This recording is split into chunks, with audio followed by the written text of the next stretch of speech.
Do you consider yourself a gamer? Oh, absolutely. What does that mean to you? Gaming is, one of my favorite pastimes. Has been since I was like 3 years old. Playing a ColecoVision that was way older than me. It's I remember as a kid saving up to finally buy an N64. That was that was as a kid my big kid purchase.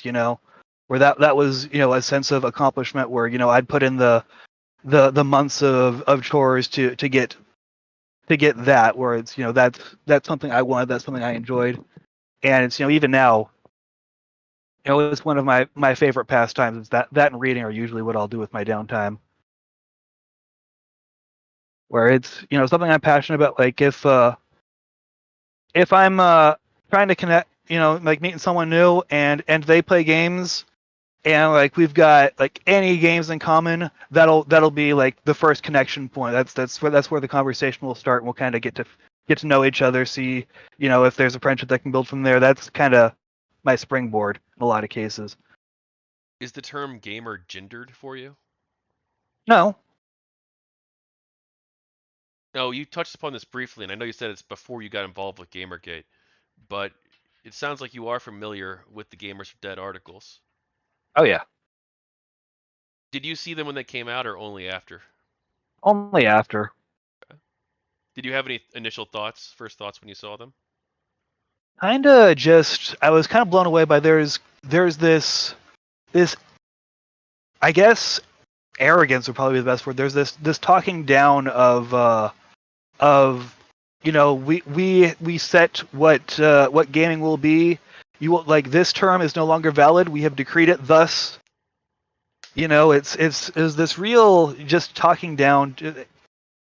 It sort of like tried to pretend it had a reasonable tone in a lot of cases, but there was definitely this whole aspect of this is how it should be. This is what it shall not be. Anyone who does not conform is not needed, wanted, and should leave now. Why do you think these articles all came out on the same day? Definitely,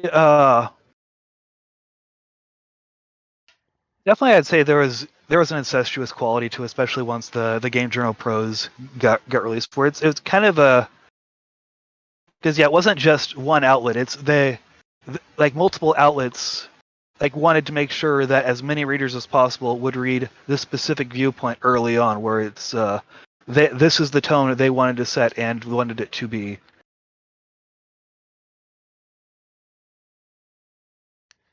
If the games press tried to reform, or even just ignored ethical questions at the time, instead of publishing the Gamers are Dead articles, do you think that Gamergate still would have happened?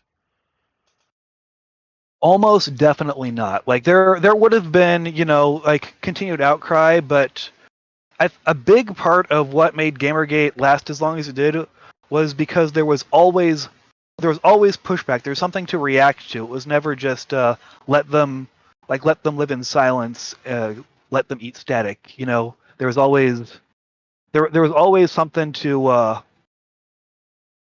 there was always a fight brewing. Yeah, especially in I when I got involved 2015, there was every single day it seemed like there was some sort of new event. It got so bad that I was a YouTuber at the time for Gamergate, towards like late, mid to late. Well, I guess I did streams in the beginning, like spring 2015, a little bit, but then I started doing Yeah. like videos, and there was so much stuff happening at once that I couldn't keep up with it. I Right. couldn't. I was doing This Week in Gamergate, the series, and like Yeah. I don't know. You probably saw that, I think, actually. Yeah. Um, but it was I was falling behind constantly. And I even when I did touch upon the stuff, like I could only touch upon it in brief because I also have to do like full length videos that are touching upon each individual thing in addition to the news. It was wild. Yeah, or we had like the weekend drama where there would always be something big that would kick off like every Friday. Where always be something new. Yeah, it was always something. Yeah. If the Games Press thought that there were negative aspects of gamer culture, do you think that they had any valid critiques there? Mm, I mean, like honestly, there is a bit to like the aspects of yeah, there is the whole aspect of it just being, like in some cases acquisitional, which is, like just, oh, I have to get the thing, I have to be seen in lines, get the thing, which is, maybe not the healthiest way to live, but like maybe it's, not the most not the best publicity for the hobby, but at the same time it's, what's the real harm if, they're still, paying their bills, keeping the family fed. If instead of publishing these articles, they said, "Hey, look," they make one big article or whatever that criticizes negative aspects of gaming culture while also recognizing the positives and not calling for an end to the gamer identity as a whole, do you think you would have been open to hearing them out? M- Maybe to an extent, like